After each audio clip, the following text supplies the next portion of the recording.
Во центарот на Скопје вчера беше одбележан светскиот ден на уметноста. На улицата Македонија беа поставени неколку актови со улични живи статуи кои ја раскажаа својата улична приказна, отсликана во само една смрзната слика. Музички настап имаше Емил Ејуп квартет. Настанот е дел од програмата за култура на Општина Центар за 2024 година. Јавното сообраќајно предпријатие Скопје ќе ги пушти линиите 100 и 200 кои ќе се обраќаат до сајмот на книгата во спортскиот центар Борис Трајковски. Линиите ќе започнат со работа во четврток, а ќе се обраќаат до 24 април.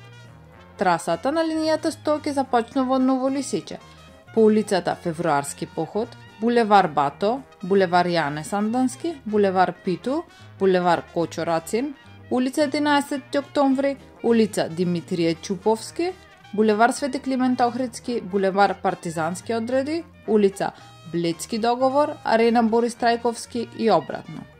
Во меѓувреме, линијата 200 ќе започнува од Дексион, односно од улицата Црногорска, улица Кузман Шапкарев, улица Ѓорче Петров, булевар Партизански одреди, улица Блецки договор, спортски центар Борис Трајковски и обратно.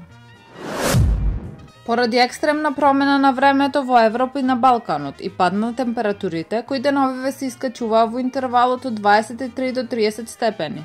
Се очекува веќе од среда или четврток повторно да затоплат радиаторите на корисниците на парно грејање во Скопје. Вчера грејната сезона официјално заврши со можност да продолжи до 30 април во зависност од надворешните временски услови.